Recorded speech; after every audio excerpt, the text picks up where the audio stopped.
ดีได้เด้อไปดิเด้อเอาไปนั่งกับเมียเจ้าเมียเนาะบ่เป็นแม่ได้เนาะเมียเนาะเอานั่งใกล้ๆกันบ่อ้ายขอถามนี่อันเจ้ากับลาวนี่อายุห่างกันหลายบ่เจ้ารุ่นลูกบ่ได้เนาะรุ่นลูกรู้เอาแม่เฒ่าหาแม่แม่ยับใกล้ๆกันน้อยนึงไม่อยู่ในแม่เฒ่านะก็มันเสียงมันสิบ่เข้ากันบ่อ้ายก่อนที่เจ้าจะมาอยู่นำลาวนี่เจ้าบ่มาอยู่นำลาวเจ้าเว้ากันได้ใดเว้ากันได้ใดก่อนที่มาอยู่เนี่ยเฮามาขออยู่นำบ่ได้ได้ใดเนี่ยไปแม่ไปนะเขาไม่ไปกับอายะไม่นะตอนล่มกันทวิตตอนล่มกันนะตอนอยู่ก็ไปเล่นได้บ่แม่นไปเล่นคือเฮาทำเมียไปจะมักว่าเฮาบ่อย่างนั้นเขาเมียเอาว้าวไปมักเฮาไปอยู่ใดโพนั่นแม่เฒ่านี่ว่าบ่ค่อยอยากได้ผัวผัวอยากได้ผัวนั่นแล้วเจ้าก็ว่าจังได๋บัดนี้อยากเฮามักคือกันล่ะแล้วก็เอากันเลยมันเว้าเอากันมื้อนั้นเลยใช้ตั้งอันใช้เอากับมันเฮาแม่ละตายพ่อละตายนั่นเจ้านี่พ่อแม่ตายแต่ยังน้อยบ่ยังน้อย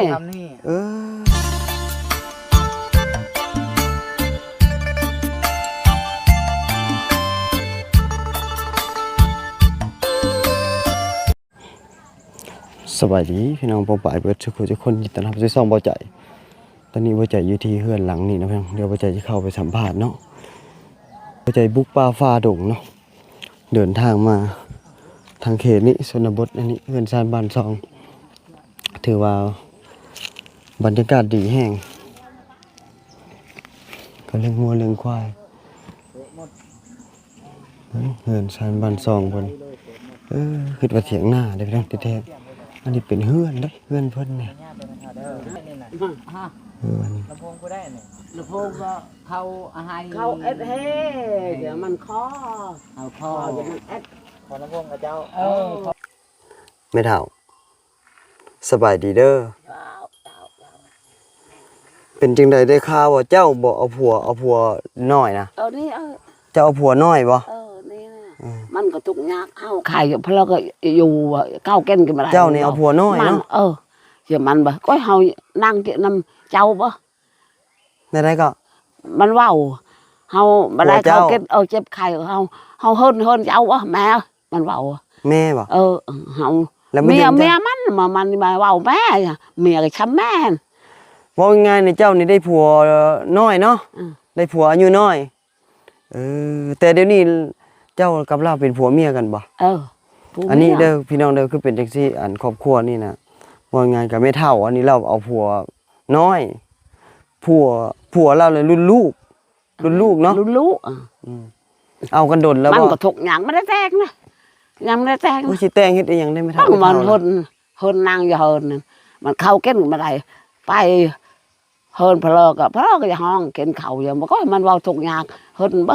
หยังก็ได้เฮิ่นชาติอันนี้ในเฮือนเจ้าบ่แม่เฒ่าเจ้าแม่เฒ่าเจ้าชื่อว่าไดเจ้าน่ะเฮานี่โดยเฮาชื่อก็ยะแก้วไม่ใช่ชื่อแก้วยะแก้วมาชื่อเฮาก็อะละโดยเจ้าแม่เฒ่าเป็นหยังเจ้าคือเอาผัวน้อยแท้แม่เฒ่ามันเว้าก็มันก็ทุกข์ยากเบ้อมันเว้าอย่าเฮาคิดดูมันคิดดูเฮาแม่นบ่เฮาก็อยู่ผู้เดียวแต่มันก็ไม่ได้อายไม่ได้อีดูกันบ่สงสารกันแม่นสงสารแล้วเอากัน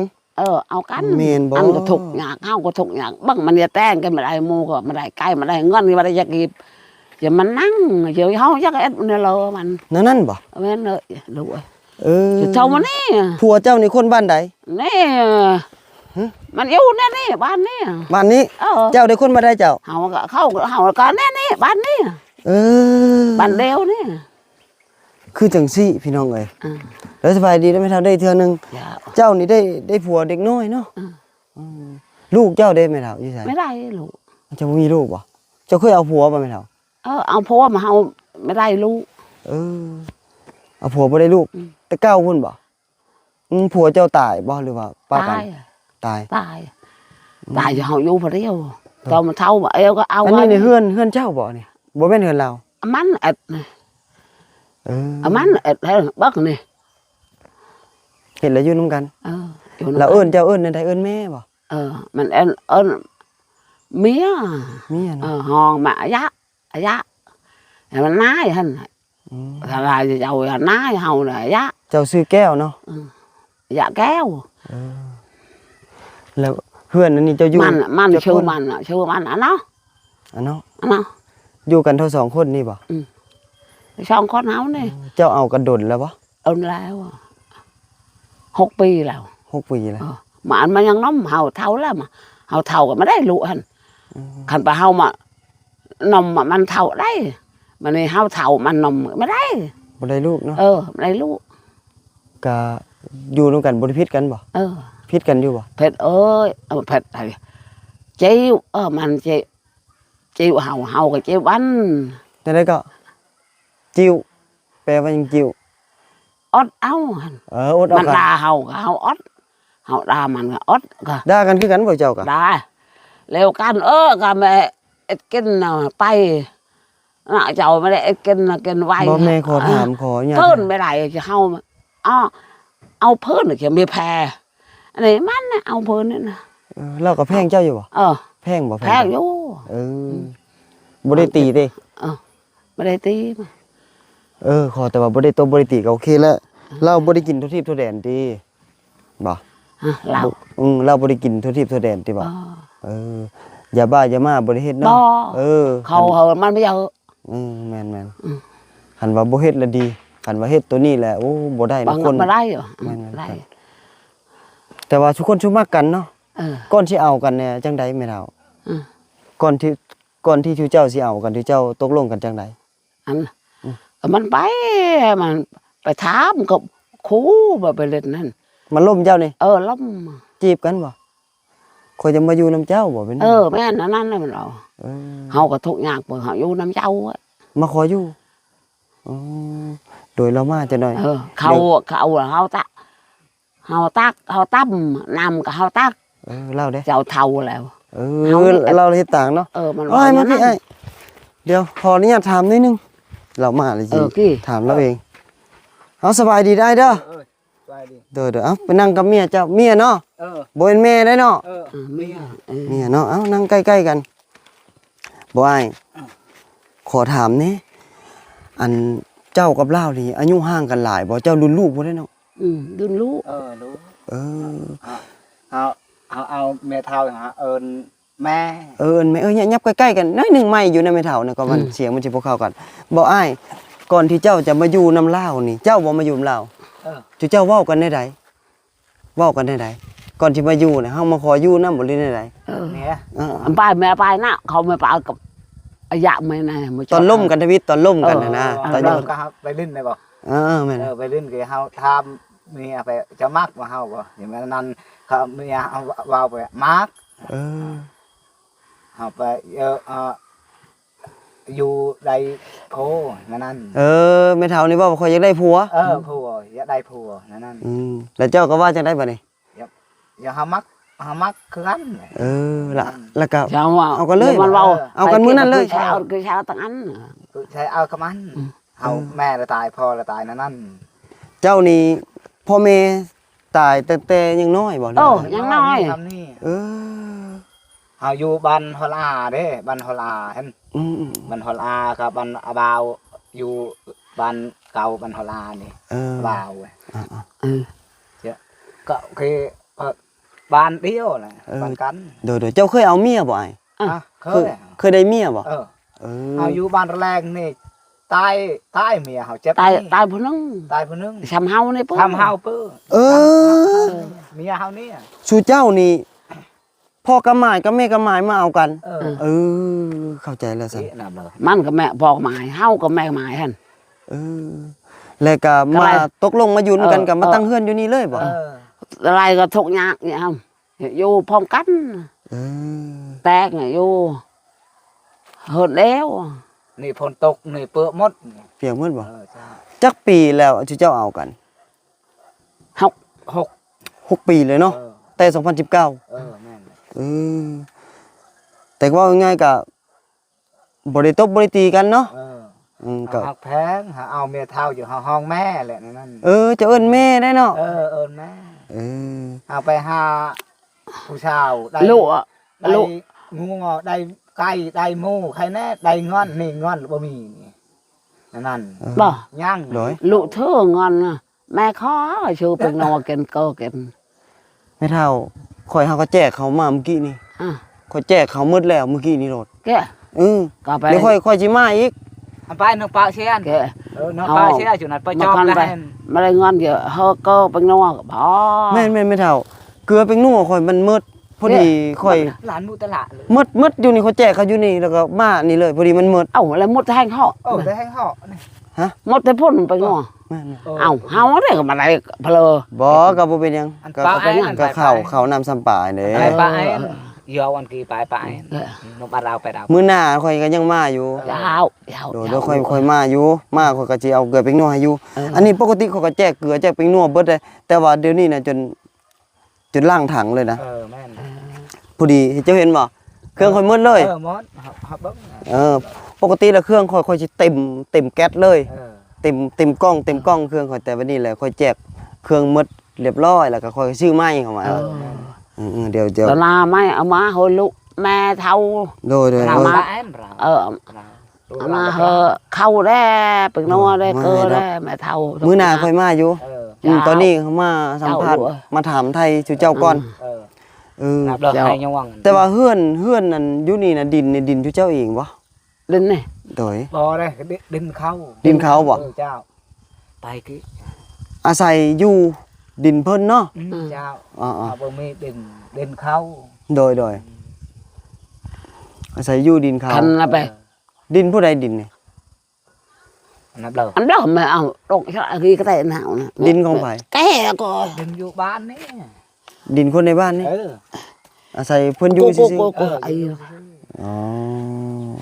นับกี่ไหน โดยระวังตะงายได้แม่เฒ่าแอวหักได้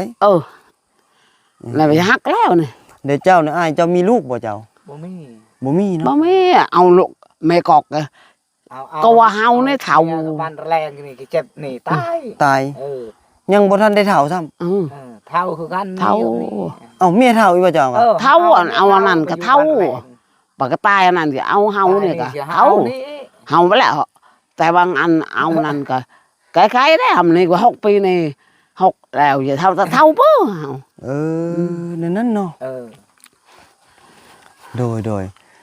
คือว่าง่ายกับเจ้าเอาเมียเฒ่าซ้ำกันนี่บ่ แม่น เจ้าเอาแต่เมียเฒ่าแต่เนาะแสดงว่าเนาะ ไม่ได้เงินครับ เขาบ่มีเงินครับ งัวก็ไม่ได้ คันเอาเมียคัน เอาแน่นมอย่าเขาอยากได้เงินห่างชี้ห่าง5ห่างเอาได้ ไปนั่นบ่คันเอาผู้เฒ่าแล้วบ่ได้เสียเงินบ่ เชียวเอาเงินเขาอยากได้เบื้อเงิน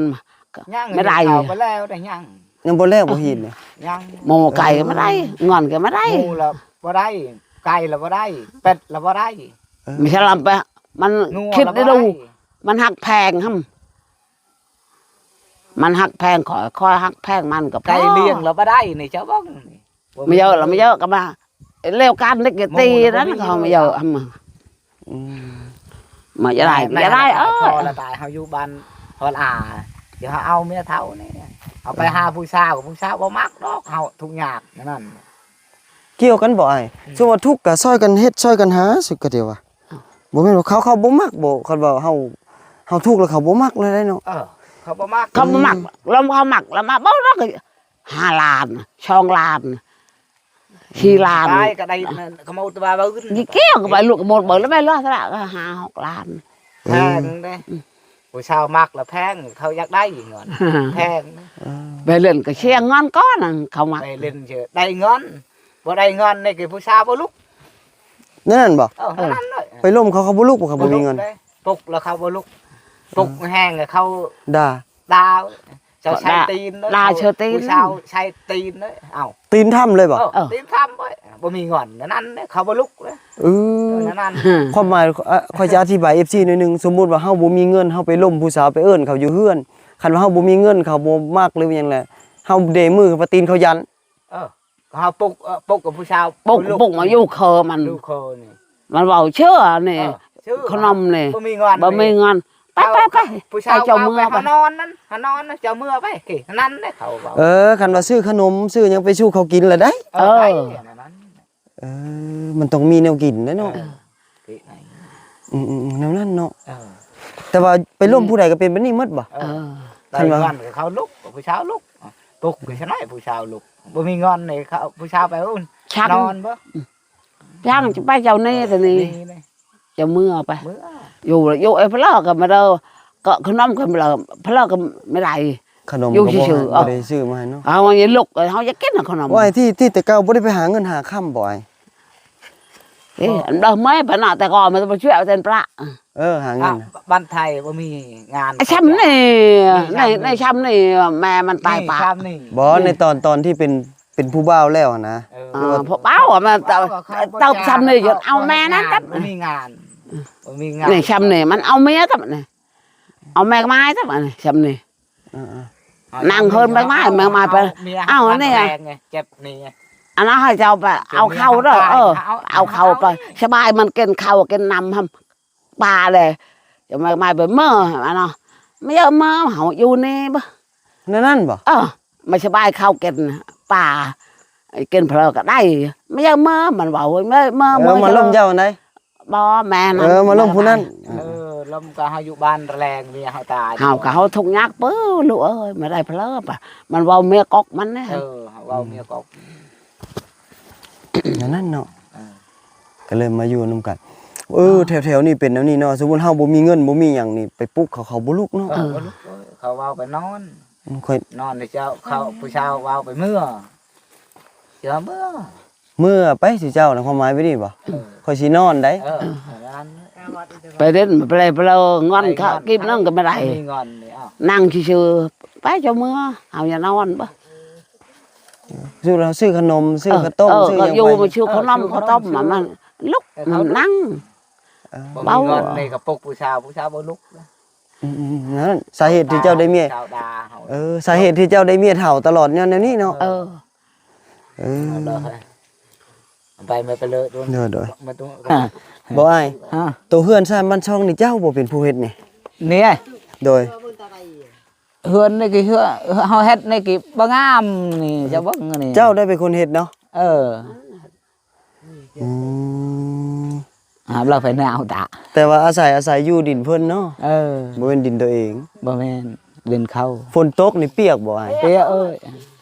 สิไปกี่ เปียกเลยเนาะฝนตกห่ำนี่เนาะแล้วก็ตักเพิ่นตะของแบบแซ่บๆไว้แบบนี้แล้วพี่น้องเอ้ยวิถีชีวิตของเขาเจ้าเด้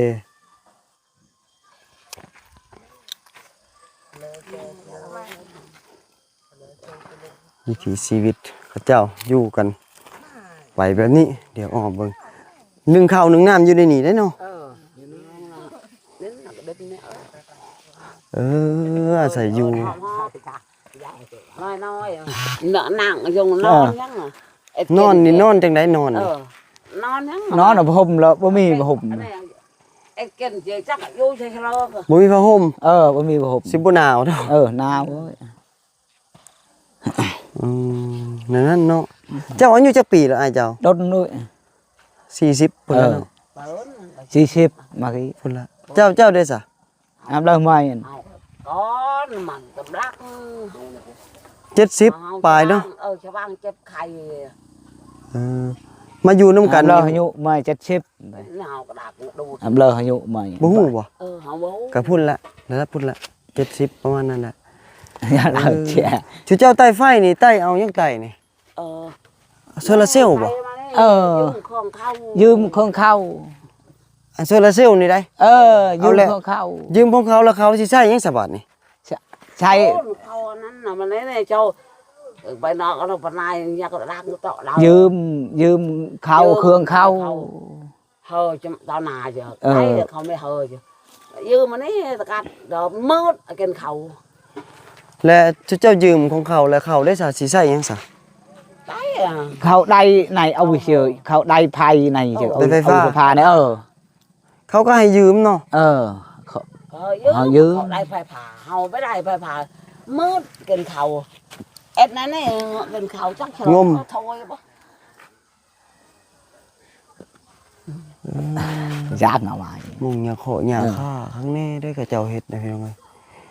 ฝนตกฝนฟ้ามาปืดบ่ได้นี่นะ เปิดหลังคา มันทายหั่นเด้ไปปืดแล้วก็ยา เปิดเดี๋ยวเขาจะสิถ้าเบิ่งมื้อนี้ฝนมันพาแล้วมันเราเอาซับฝากมาซับแล้วก็เราเอานำมาเอาหญ้าคามานั่นต่ออีก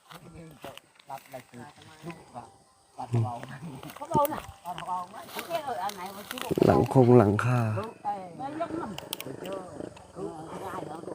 ผู้เฒ่ากับ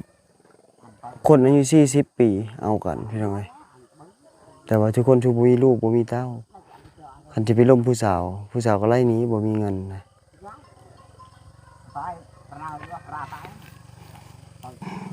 โอ้กินน้ำบ่อ้ายสมมุติว่าคันเจ้ามีเงินมีคำเจ้าก็เอาบ่อันไม่เฒ่านี่บ่สมมุติว่าเจ้ามีเงินนะเจ้าก็เอาเจ้าก็สิเอาเพิ่น ได้เงินก็เอา เอาบ่ เอาไอ้บ่สมมุติว่าเจ้าได้เงินไปล้มผู้สาวนี่เจ้าก็ยังเอาบ่ล่ะเอาคือเก่าบ่ เอาคือเก่าเอาคือกี้อันน่ะนำเลย คันว่าบ่เอาเสียเจ้าเครียดเนาะเป็นเฒ่าเนาะเอาแล้วเนาะได้เงินก็เอาเนาะ ได้เงินแล้วเอาเมียเฒ่าแล้วเอา ก็เดี๋ยวว่าได้เงินแล้วเอาผู้สาวน้อยก็ได้ว่า โอ้เฮาจะเอาเนี่ยเฮาบ่อยากปะ บ่อยากป้าบ่ เฮาห้องเมียเฒ่าแล้วเฮาห้องแม่นั่นแหละ บ่มีแม่แล้วเอิ้นแม่เนาะ นั่นเจ็บไข้ชื่อเมียเบิ่งมันเจ็บไข้นี่มาเฮาบ่เอาเมียนะเอาไผก็เบิ่งเฮาเอา แต่เก่าจะอยู่นำไผซะไอ้ตอนเมีย เฮาไปเอ้ย ตอนยังบ่ได้เอาเมีย เฮาไปบ้านวิชลอเฮาไปตัวทิพย์ได้เฮาไปเด้ แทบ้านนั้น ตอนยังบ่ทันมีเมียนะ กับบันไดประแทคอ เขาจ้างไปเขาแบ่งใหม่ฮอดอยู่เฮือนเขาให้จะไปเล่นผู้เช้านั่นผู้เช้าลุกได้เงินชื่อขนมกินบ่มีเงินนี่ผู้เช้าให้เด้ผู้เช้าบ่ลุกเด้ ผู้สาวบ่ลูกแต่เก่าเจ้าไปตอนเจ้าเมียเจ้าตายแล้วเจ้าไปแล้วเฮ็ดเวียกเฮ็ดงานนำเขาเนาะเฮ็ดเวียกเฮ็ดงานนำเขาแล้วเขาเอาเงินให้แล้วไปเลินผู้สาวไปเลินผู้สาวคันมื้อใดบ่ได้เงินแล้วเขาบ่อนเขาบ่ลุกเนาะเขาบ่ลุกซื้อขนมต้อนไปเลยเนาะได้เงินขนมยังเขาก็กินบ่ กินเอ้ยซื้อผู้เช้ากินในตะเว้นยังก็ซื้อบ่ได้เงินซื้อบ่ได้เงินนี่ก็พวกผู้เช้าบ่ลุกกาผู้เช้าหายปืนนี่หน่อยผู้สาวหายอีกหายไปเล่นกาบ้านวิชลอพุ่นเอาไปเล่นผู้เช้าบ่ลุกนี่สิเฮาเอาเมียเฒ่านี่เฮาได้เงินแล้วเฮาเอาเมียเฒ่าสิเฮาเอาอยู่บ้านแรกเลยคือกันแหละว่าไงก็เจ้าก็จักได้เมียเฒ่าอยู่เนาะเจ้ามักแม่เฒ่าเนาะเวลาเจ็บไข้แล้วพอได้เบิ่งกันแม่เฒ่านี่ก็บ่มีไผเจ้าก็บ่มีไผเจ้าแล้วมาเอากันแล้วเบิ่งกันอีกเบิ่งเข้าใจแล้วซั่นเข้าใจยังบ่เคยถ่ายคลิปเพิ่นจักเทื่อนะก็มาครั้งแรกแต่ว่าคืออันนั้นนี่พอดีเครื่องของหมดได้ยังบ่ได้ซื้อเข้ามาใส่เพราะว่ามันใกล้สงกรานต์แล้วก็เลยแบบกะว่าเฮาสิได้โจ๊ะก่อนนะเพราะว่าได้ผูกคอต่อแขนพอดีเครื่องหมดบ่นี่ล่ะเดี๋ยวห้านเขาก็ปิดห้านตัวที่เฮาเคยซื้อเครื่องซื้อของมันจะราคามันจะถูกกว่าหลายแล้วก็เจ้าปิดมันเหลือแต่ห้านบ่อนเขาขายเครื่องห้านที่เขาเจ้าขายแพงแล้วเฮาก็จะได้เงินแต่ว่าเฮาซื้อมันมีห้านราคาถูกห้านราคาแพงเฮาก็เลือกเอาแต่โตราคาถูกแต่เครื่องคือกันเด้นะเป็ดเจอน่ะว่าคือละเรื่องเขาปิดปีใหม่เด้เนาะตาตางในน่ะเด้อจังมื้อจังแล้วบ่โอ้วันที่16พุ่นแหละวันที่12วันที่12 13 45อีก4มื้อแล้วมั้มบ่โดนดอก4มื้อน่ะปนไงดีมั้ยสุเจ้าก็บ่ได้ไปหาส่งผ้าส่งหยังบ่ได้ไปเข้าวัดเข้าว่าส่งผ้าหยังบ่อันไปมาดูปะใช้เพิ่นก็อีโดนตะบ่อนมื้อดอกมื้อฟ้าไอ้ว่าตะบึ้นบ่ได้ไปเนาะบ่ไปเราไปโดไม่ใช่ประวัติแม่ตะบึ้นเอาเด้อซะข้างสั้นกะเดียวเท่านี้ก่อนเดี๋ยวค่อยก็สิกลับก่อนแล้วมื้อหน้าแล้วบุญแล้วหยังสิเข้ามาเดี๋ยวไปจ่ายซื้อเครื่องซื้อของแล้วก็ สิเข้ามาหาเพิ่นอันนี้ก็บ่ได้ตั้งใจว่าสิมาบ้านนี้ดอกผ่านมาก็เลยสิผ่านไปทางพุ่นแล้วก็เลยแวะมาทางนี้ก่อนแล้วก็เทินมาเห็นชูเจ้าก็เลยมาถ่ายคลิปชูเจ้าก่อนแล้วก็สิกลับแล้วบัดนี้เอาอยู่ดีมีแห้งเด้ออันนี้ก็ก๊อปปี้แบ่งข้าวสารให้บ่มีถุงยางใส่พี่น้องให้เข้าก็ยังบ่จักยังชื่อตืมแล้วบุญก่อนโดยเอาอยู่ดีมีแห้งทั้งเจ้าทั้งสองคนโดยเจ้าเอา ตลอดปลอดภัย โดยเอาไปก่อนบัดนี้ไปก่อน มาเด้อ เจ้าเอาโชคดี เมื่อนั้นลูกโดยโอ้มีอันนี้กับไฟเนาะมีแต่ไฟฟ้าเด้พี่น้องเอ้ยระบบโซลาร์เซลล์ทุกนี้อันนี้เราเป็นเพื่อนสามบ้านซองเพิ่นละอันนี้นะเพื่อนก็เจ้าก็จะแถวๆนี้ก็สิประมาณนี้แหละเฮือนก็สิฮอดสงกรานต์แล้วมื้ออื่นนี่แหละเป็นมื้อที่มัดข้อต่อแขนนะพี่น้องเอ้ยพวกเฮากับครอบครัวเฮาก็สิได้คือสิถ่ายคลิปมื้อนี้คือสิมื้อสุดท้ายแล้วจนสิแล้วสงกรานต์เพิ่นละจึงได้มาอันนี้ก็เดี๋ยวสิถ่ายคลิปให้เบิ่งเป็นสบายหูสบายตานะเพิ่นเนาะถ่ายแต่แนวเครียดและซีเรียสหลายผสมปนเปกันไปเดี๋ยวไปเจอหาเลาะก่อนอันนี้ก็เป็นเฮือนคนคือกันก็มีหลายครอบหลายครัวอยู่แต่มื้อหน้าแล้วบ่ใจสิได้เดินทางมาอีก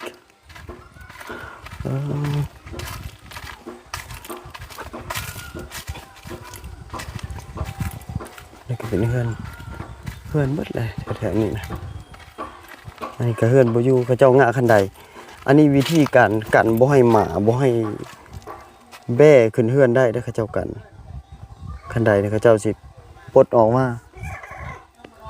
ปลดออก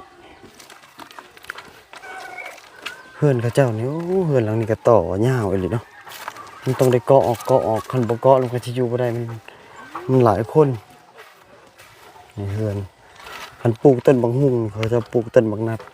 แบบนี้เขาเจ้าพอได้กินอันนั้นน่ะบ่อนที่เขาเจ้าเก็บข้าวได้จะแหล่เพิ่น